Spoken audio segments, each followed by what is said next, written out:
Hello, everyone, and welcome to Equity Summit 2021. For everyone out there watching, thank you for joining us today.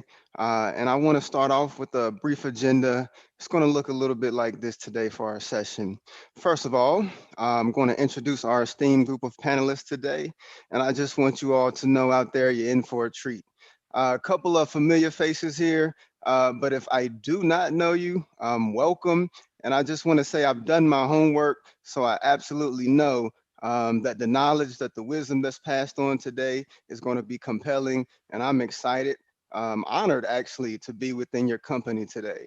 So, first of all, in alphabetical order, we have William Houston, Director, Institutional Services, CEO of Bay Street Capital Holdings. We have Clifford Knights, that is of the Young CEO Project. And we have Jeffrey Tribble Jr., founder and executive director of the Musicianship. Please welcome everyone here today who's in part of our esteemed panel.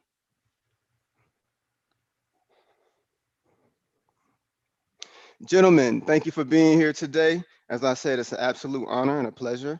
Glad to be here in your company and excited about the knowledge that we can bring to everyone. So, first of all, I want to start off our session with kind of a broad brushstroke approach, laying some of the groundwork or a framework for what we want to do today and the knowledge that we want to try to disseminate out to everyone who's logged on today. So first of all, I want to talk a little bit about just the very basic functional mechanisms of entrepreneurship and what it allows for us to do within our communities. Pardon me. So the first question that we'll bring is again on that broad-based approach, and then we'll narrow our focus a little bit through some follow-up questions, and we'll also take questions from the audience, those of you who are out there watching today, so that we can make sure we address some of the things that are on your mind as well. So first of all, want to start off with what role do small businesses have in shaping or affecting the communities in which we live? Particularly, why is it critical to promote the creation, development, and the persistence of Black, Latinx, and Indigenous businesses? I think entrepreneurship, from my perspective, it's something that really is. It's been promoted a bit. It's something that to me has become a bit trendy, and Dr. Otley and I always talk about the rise of digital CEOs or paper CEOs, and I think that's a fantastic thing that people show the entrepreneurial spirit, but never really make it a conversion into an actual opportunity that can do some things in terms of developing their own personal goals and also rising the boats of everyone else in the community as well through entrepreneurship. So that's where I want to go with the first question and see what you all think about that. Whoever has an opinion on that, please jump in. I think Clifford Knights, how you doing, sir? Dr. Josh, how you feeling today? Fantastic. Every day is a beautiful day, and that's a choice that Good. I make. Absolutely. I totally agree with you. I think that that's the start, right? The start is to start the business, right? To want to be an entrepreneur, right? But also have the resources in the community to help you take you to the next level, right? That's why me and Dr. Otley started the Young CEO Project. So we could invest in young minds to help them learn that they could be CEOs from 15, from 13, versus going get a job, get out of high school, go to college, get a job, and work for somebody, and then try to figure out, hey, can I be a CEO? Is this something that I can be?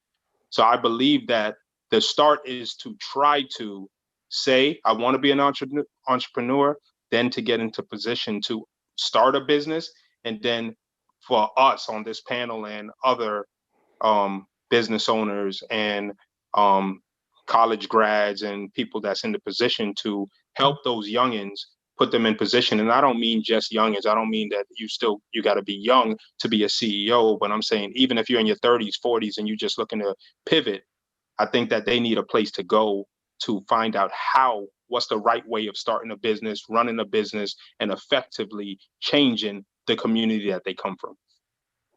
Absolutely. Wow. Starting off with some strong words of wisdom. I love that.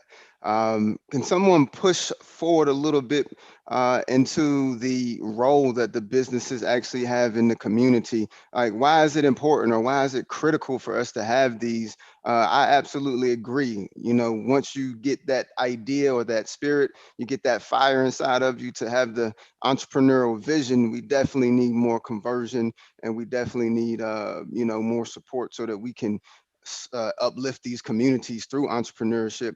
But why? What is the actual function, and what does it do? Why do we need entrepreneurship? And does anyone have a take on that to push a little deeper into the topic? Well, I think there are a lot of reasons, but just to kind of piggyback on some of what Clifford said, I love the work that they're doing with YCP just because a lot of this is about example setting, right? If young BIPOC young people don't see people like us who are starting businesses and running businesses, how are they themselves going to see themselves, you know, in positions of power, in positions of influence? I can think about one of my early mentors, God rest his soul, he's now passed. He was the first person that I really saw in an entrepreneurial role where I felt as though I could also achieve that. My grandfather owned a hardware store on the south side of Chicago, but I was very young. I didn't really understand. But the mentor that I'm speaking about now, he was doing what many of us do in the early stages of entrepreneurship, where we straddle the fence between our full-time job and our entrepreneurial pursuits until we have the sort of maybe the fiscal health in our business to like jump ship, for lack of a better phrase. But I saw him as a full-time lawyer, and then I saw him like running a toy company, and I said, like it's not impossible to start something while you're still working full-time, and then eventually, if it's something that you want to do, transition into being a full-time entrepreneur. So example setting is one thing that I would definitely say is a role that you know, Black businesses play in our communities. Absolutely. Thank you very much for that. Yeah, on my end, I would say, you know, the unfortunate reality for a lot of people of color and women, especially in the workplaces, if when you find someone of talent, a lot of people will ask, well, why don't you go and start your own business? You know, if you're getting skipped for a promotion, or if you're not being paid what you know that you should be paid, a lot of times the reaction is, well, you should just go do your own thing. And, you know, making lemons into lemonade sort of deal, I don't think that's necessarily appropriate. I think if someone's talented, they should be able to be, you know, in a well-resourced organization, and they should be, you know, treated fairly. But, you know, when you talk about how does it help the communities, you know, from a property tax standpoint, the more successful businesses that we have in our community, you know, we're paying local taxes. That means that the schools have more money to educate the children that are there. And if you look at, you know, just like an interactive map, you'll often find that, you know, poorer communities they're getting half of the amount per student, just down, you know, 30 minutes, 45 minutes down the street in a more well-resourced area. And so, you know, for me, I think a big thing is, as everyone has said here, you know, getting started, making sure that you know, understand the cause, and that you also are aware that, you know, from a trickle down standpoint, this is really going to help, you know, the communities, not just in terms of you being able to provide a service or a product to them, but also for the children that are coming up, being able to have a fair shot, or Absolutely. a better shot. Yeah. I love that answer. Yeah, did you want to follow up on that a little bit? No, I was saying that I love it because he talked about putting back into the community, right? Talking about the taxes, the education in that community. My business, independent.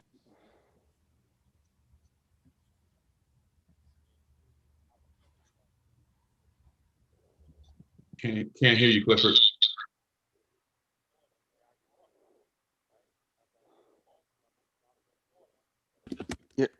Your audio fading a little bit.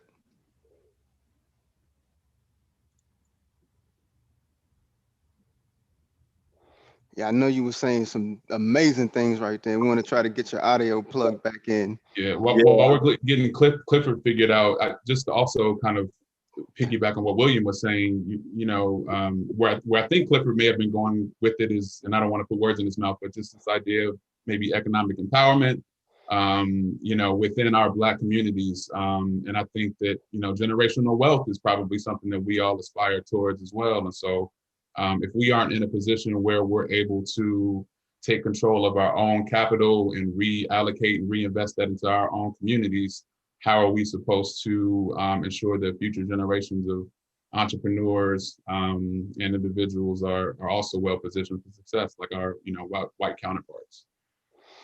Yeah, I love that. I think all of those things are critical functions or processes that result, as a end kind of outcome of entrepreneurship. I love the thought about the tax base and being able to again lift up a community through infrastructure. Everything that entrepreneurship and businesses provide, well, not most of the things that we think about is usually about the entrepreneur and what can that person do within their bubble, and then I guess an extended bubble with their family and maybe people who kind of occupy that immediate space. But I think the things that are often lost within this discourse go towards, yes, it's helping a community. And when I was saying earlier, a rising tide will lift all boats. So if we get that infusion of tax base, if we get that infusion of fiscal, economic well-being into our communities, and it really can help in so many ways. And you all touched on economics, you touched on education, you touched on all of these, great things. And I really think that those are sometimes the less or the more forgotten pieces of what entrepreneurship often does. So I want to make sure that everyone out there hears that as you continue or begin your entrepreneurial endeavors. Everyone who's listening, understand the macro impacts that business and entrepreneurship can have on your communities. It's not just about the things that we can do and kind of think about that immediate bubble that we live in. Think about the broader implications always. And I think about how much damage, the inverse of that. We know the white flight from some of the cities and from some of the areas that were more populated. People left and took their tax money with it.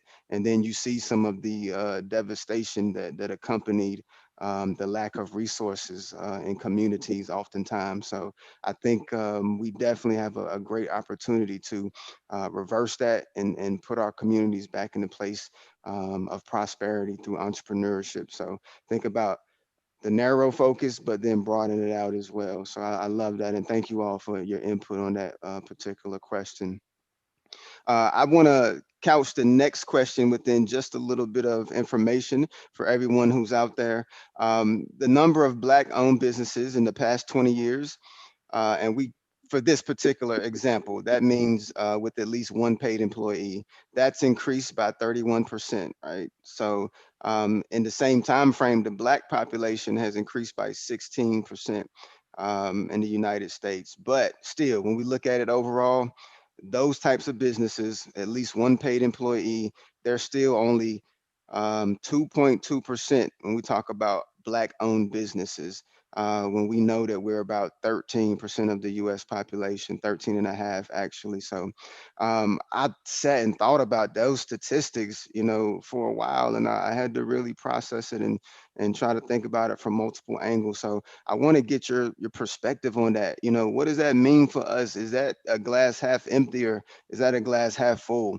You can look at it and definitely see some things in the terms of the trajectory that are promising. But when you look at the larger numbers and kind of zoom out, to me, it's still pretty concerning. And I want to get your perspective on that. How should we look at that information and move forward with it?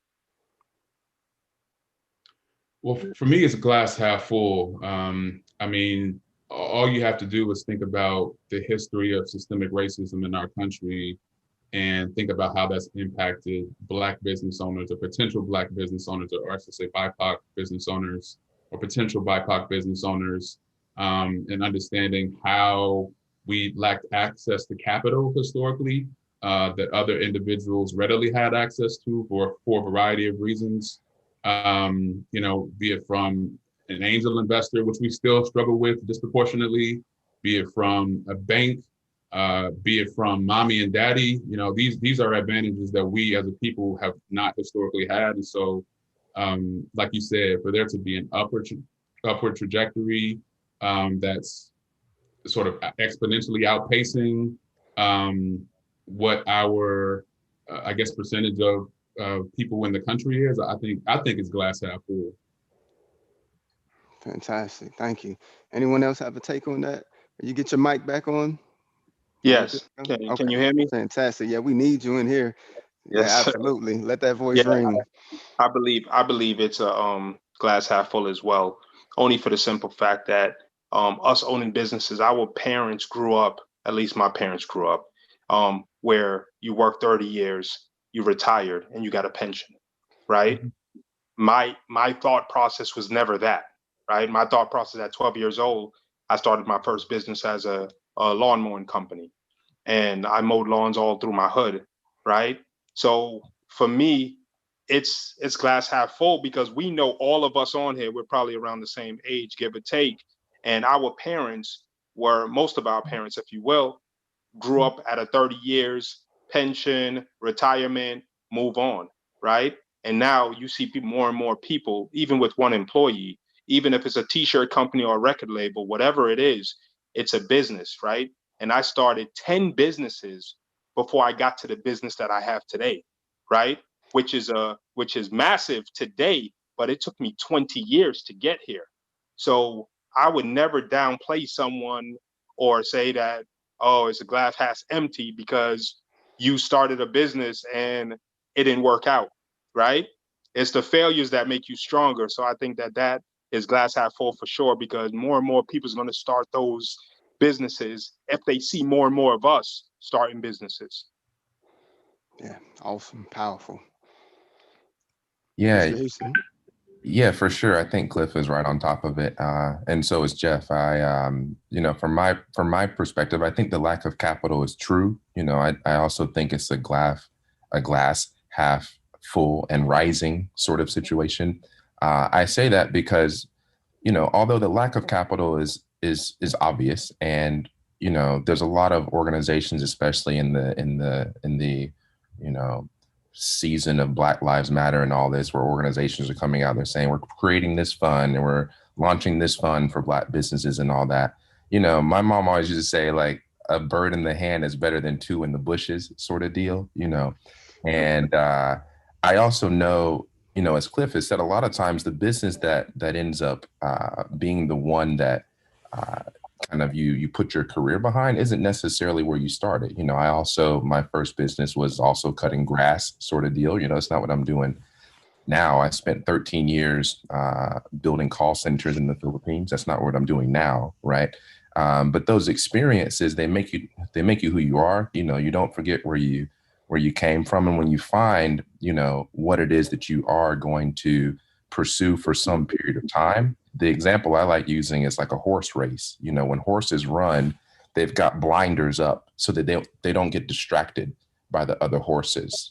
So if I've found a business that I'm pursuing, I realize if I don't get distracted by the noise around me or the circumstances and situations that I could perceive as a disadvantage, then eventually the cream will rise to the top, and you'll get the confidence that you need, and people will recognize someone who's an outperformer. So at the end of the day, it's much better for us to focus on, hey, what am I going to be an expert at? What's my subject matter expertise going to be?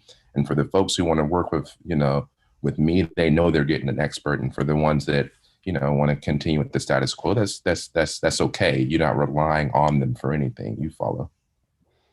Wow, amazing. So let me tell you, my major takeaway from those responses is that I better get myself a lawnmower and some hedge clippers immediately, so I can get on that grind. That was my major takeaway. No, I love the things that I hear there, you all. Thank you, gentlemen. The persistence, the fact that failure doesn't necessarily have to define you on the entrepreneurial journey. I come from an entrepreneurial family as well, but I think my family was more in the mode of the businesses that never kind of got over that hump. The businesses that never were able to get other paid employees. It just kind of relied on family. I need a little help here. I need a little help there. And you know, that's what I've seen. But what I took away was the spirit of entrepreneurship again, and the pursuit of entrepreneurship. And I saw people again who weren't afraid to fail, who got knocked down and you know, continued and continued. And I love that. And just the idea of not allowing that failure to define you on your journey. And every single time that, you know, business number 1 through 9, or you know, that you had before you really got into where you had, there was um, a lesson to be learned, a takeaway from that, where you could really grow and then add it into the next one, so that you could increase the likelihood of success and then eventually get to the place where you are now. So wonderfully inspirational, and I love that. I'm gonna tell you that one of my mentors told me that it only takes one, right? You could do 10 different businesses, because when you're an entrepreneur, it's not always going to be the same business. Like William said, cutting grass to call centers to a capital firm, right? It could be different things, but he took something from every walk, like you said, and he's there now. And I bet you, because I know I am, I'm using something from every business that I've owned today, that what makes me successful today is all the experience, whether failure or success, it brought me to this point. Absolutely. Mm, Yeah, and amazing. Dr. Dorsey, when you talk about your family, you know, one thing I often remind myself of is we didn't have the knowledge transfer that we're developing and building up now, right? So it's not even that the first 9 businesses didn't work because something was wrong. There was very few people that we could go to that we could say, hey, how do you do this? You know, so, you know, I look back and I spent a lot of time just trying to figure something out that if someone would have said, hey, I'm going to help you see around the corner, this is what you should spend your time on. You know, so spending time like this with folks is also super helpful because, you know, we can prevent 4, 5, 6 years of wasted time, you know, to say, hey, this is what this is how you should go about this particular part of the journey and where you are in that process. You feel me? Yeah, I mean, that peer mentorship is key. You know, people always ask, you know, what is the biggest challenge? It's just like, what day, what year, you know, what month? The challenges change constantly. And if you don't have peer mentors with whom you can liaise to sort of problem solve, you are significantly shortchanged. So, for example, you know, the premise of your outlining certain questions today has been on whether or not you have one full-time employee.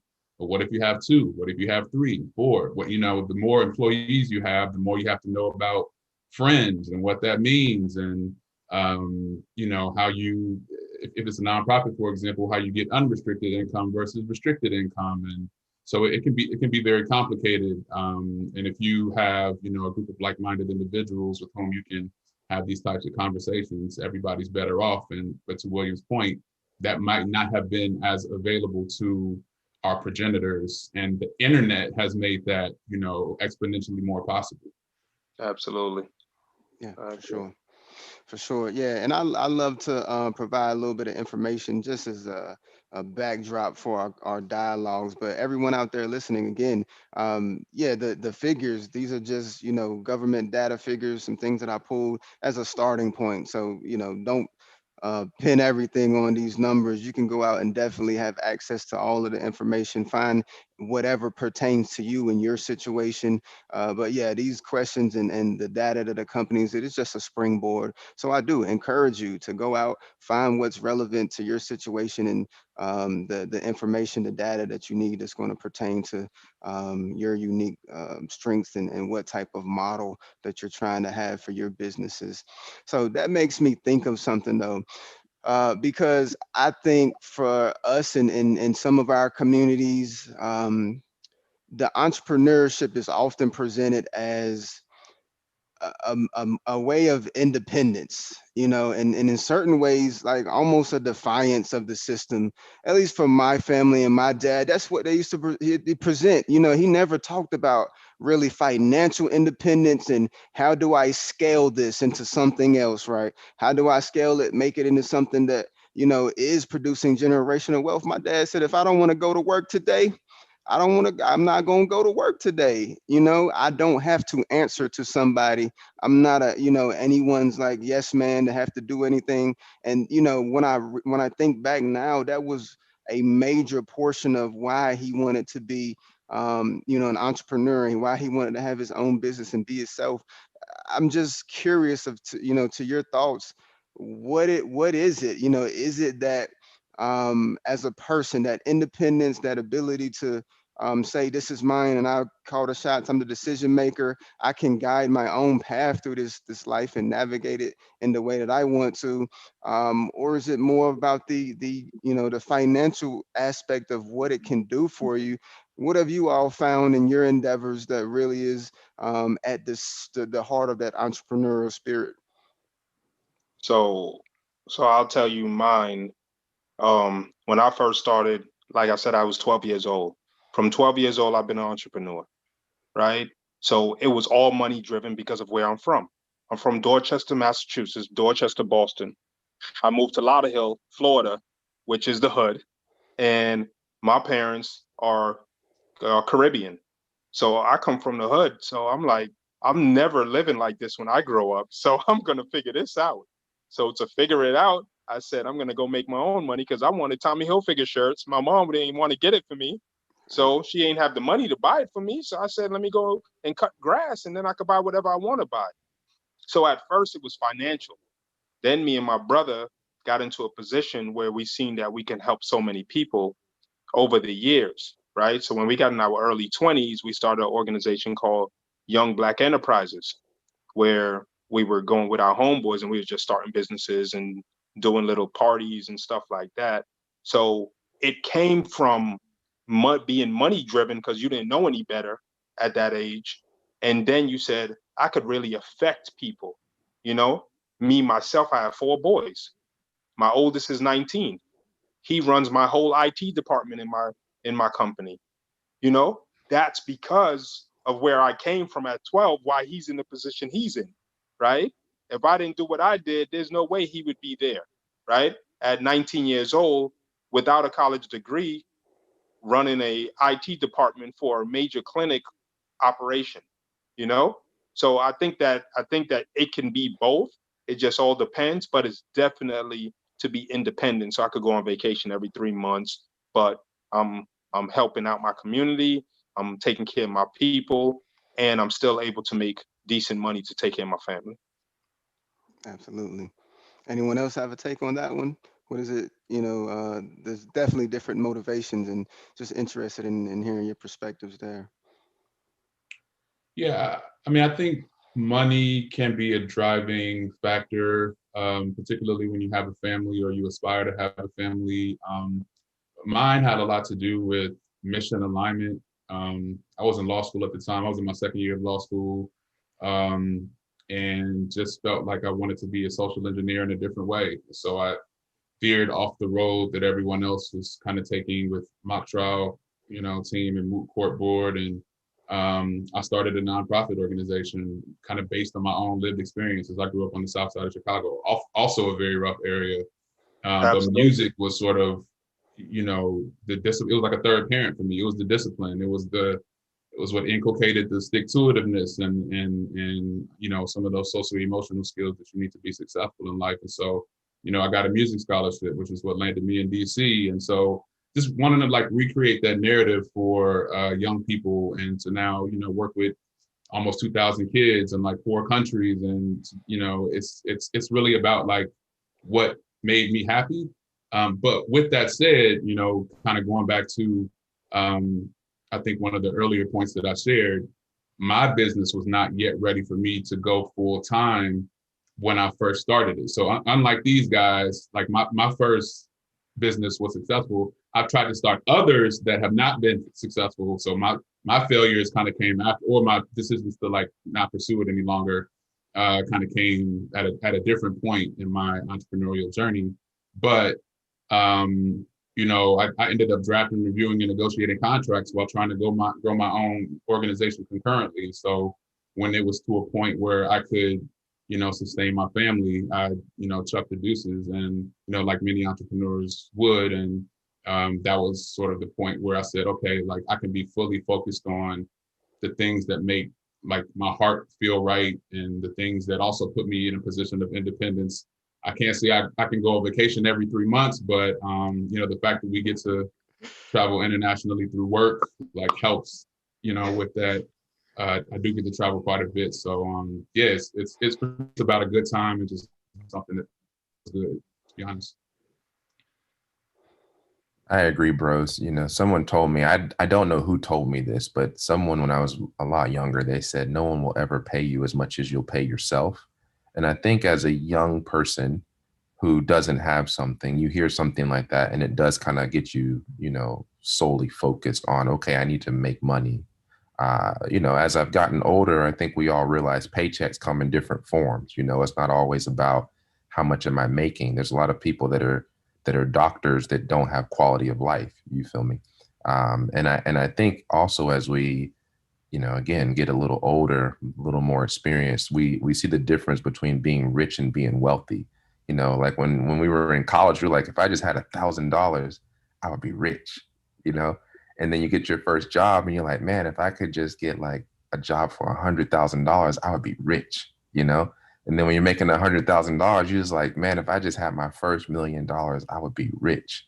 And so you keep moving the goalposts when that's the only thing that you're dealing with, because your circles start to change, your expenses start to change. But if you have a life where you're wealthy, then you've got your time. And if there's something you want to do, whether that's every 3 months or every 6 months or whatever, at the end of the day, the quality of life that you have is much different than being solely focused on making more and more and more money. So, and I do think that that's different for everyone, but that is something that's definitely changed my perspective on like how much or sort of what sort of number. Like I'd much rather have the quality of life that I have. My wife and I, to Cliff's point, we've been on vacation since December. We left before the holiday, and then we are coming back like middle of February because we didn't want to deal with all of the COVID travel. But and you guys get my point. I think it's important just to be mindful that if I was in a role where all my time was taken and I couldn't decide, when can I go back, or, I have to be here at this time because if not, I'm not going to make this money. That's not necessarily, that's not living the dream, Mm-mm. Yeah. Mm-mm.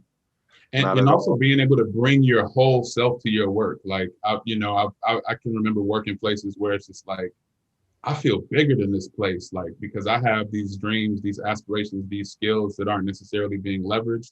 And I can feel like every day, as I'm sure these gentlemen can as well, like I'm able to bring my whole self to work every day. If I want to walk into the office with sweatpants on and, vision cast and try to get the staff on the same page to help pursue and bring that vision to fruition, like that's what we're doing on that particular day versus going into the office and having to work to somebody else's agenda. That's like William said, that's not living. Like, I don't know. Yeah. Wow. Powerful, gentlemen. Thank you. Some of the things that I heard there, just to recap for our audience, whether it's the financial independence, whether it's the fact that, I can pay myself what I think that I'm worth. And that goes beyond just the financial piece. That goes into intrinsic value. What do I think that I am worth, and my skill set, my talents are worth?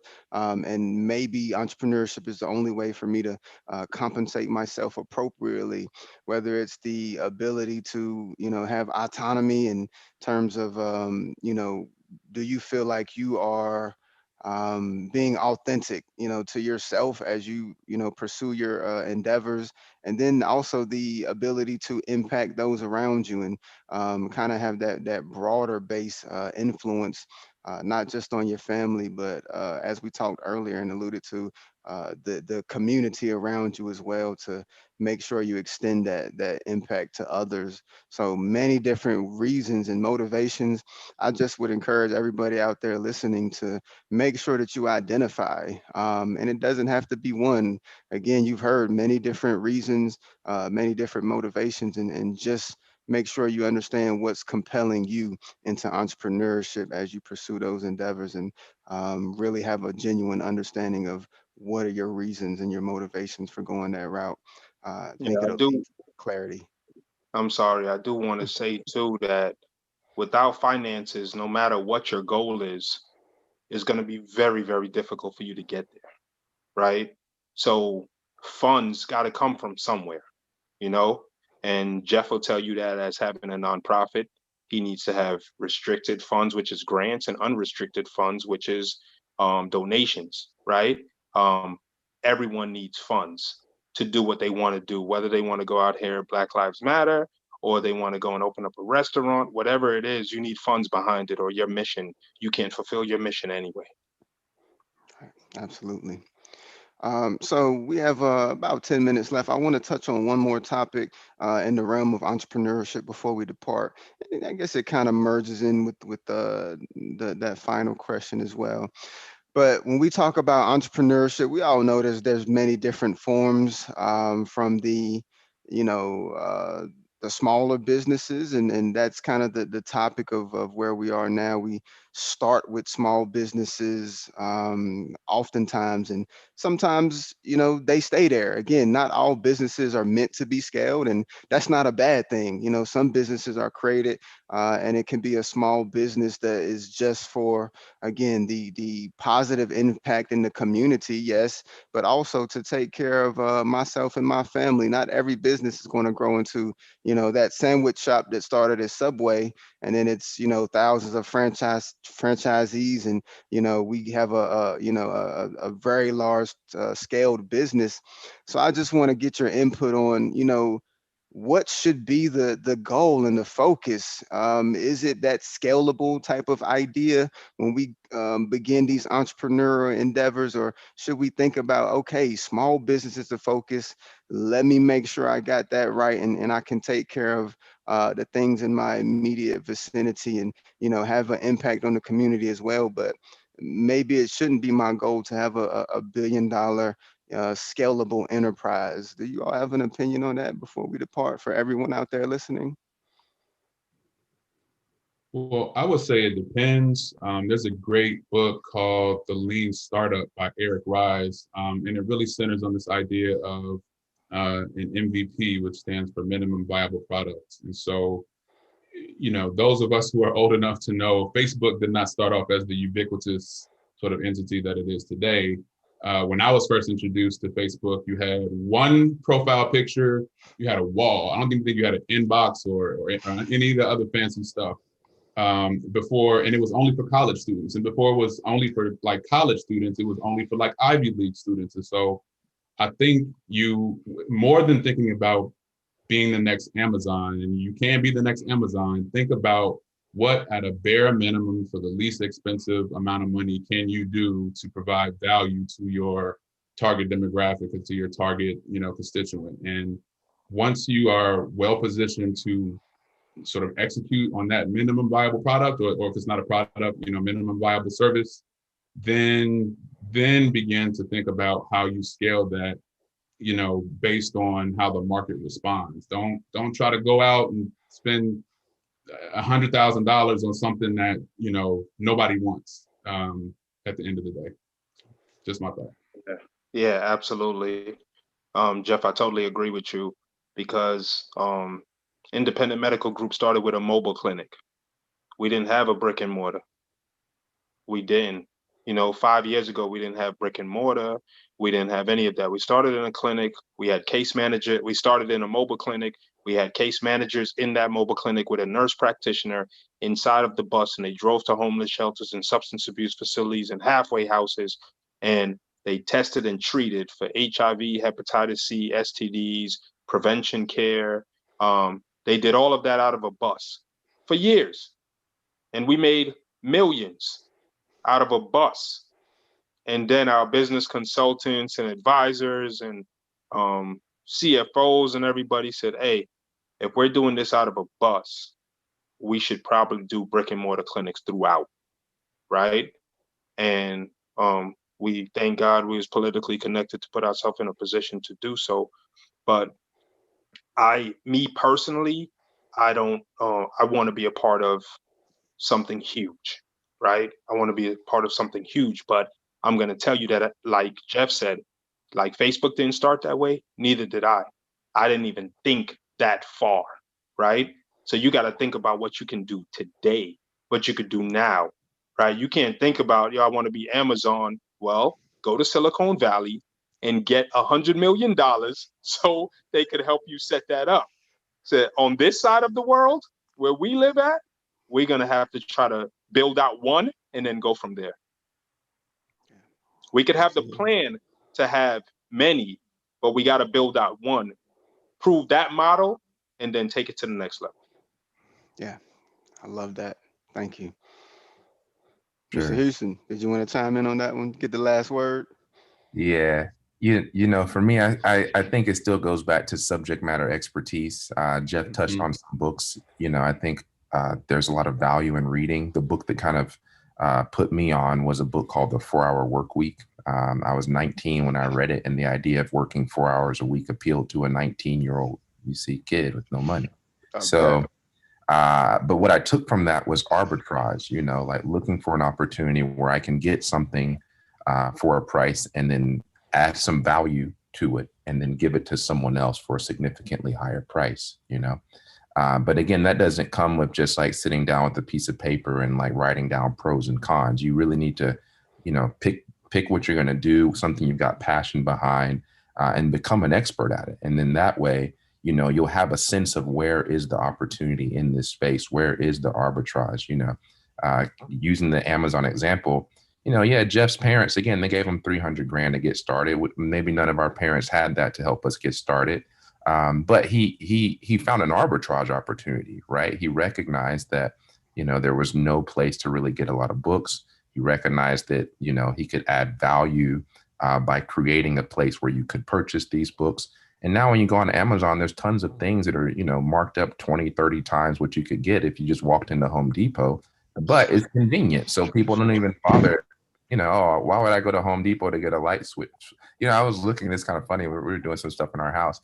And those outlets that you like, you know, just plug something into, they're like $20 on Amazon, but they're like 80 cents at Home Depot, right? And you look at that, and you're like, why would someone? Because no one knows how much this stuff should cost, you know. So, you know, become an expert, find your arbitrage, and then, you know, once you've built critical mass, whether you're in a service industry or a product industry, people will go to you as the expert in that space. Yeah. Wow, that's amazing. I absolutely just I'm enamored with the idea of passion kind of colliding or intersecting with expertise in a certain, you know, subject area, and that kind of being the perfect place where entrepreneurship can be born and then can actually grow and actually excel as well. So not just to be there, but to thrive. And I think that's a concept that everyone out there watching today should definitely take to heart. That's a wonderful concept, the intersection of subject matter expertise and then passion. And I think, you know, you don't necessarily have to have both. You can definitely do very well in a business that you're not necessarily passionate about the business. Maybe you're passionate about the opportunities that it creates and provides. And I think there's many different paths to becoming that entrepreneur. But when you get those two things to intersect, I think it's a very beautiful thing. And again, just to mention, you know, beauty for everyone out there thinking about this entrepreneurial journey. I love a song. It's by Talib Kweli, but you know, he talks about the beautiful struggle. I think that's a perfect way to encapsulate entrepreneurship and what it really means. So a lot of successes, a lot of pitfalls, some ups and downs, but a beautiful struggle that can impact you, your family, your community, those around you, through inspiration, taxes, infrastructure, so many different outlets for entrepreneurship. And I absolutely think it's something that you should definitely consider and make sure that you have your network in place as well. So yeah, just want to close on that note. We have about 1 minute left, so I want to say thank you again to our esteemed panelists. I wasn't playing when I said this at the beginning. I'm honored to be here. Everyone that's here, I think the knowledge and the wisdom that we disseminated today was impeccable, and thank you. So William Houston of Bay Street Capital Holdings, Clifford Knights, Young CEO Project, and Jeffrey Tribble, the musicianship. So thank you all, gentlemen, and I appreciate you being here. Thank you. I appreciate y'all. Y'all have a lovely day. Yes, Absolutely. thanks You everyone. as Take well. care. Yeah, All God right. bless you guys. And everyone watching also, please fill out your surveys. You'll get a survey. Tell us what we did.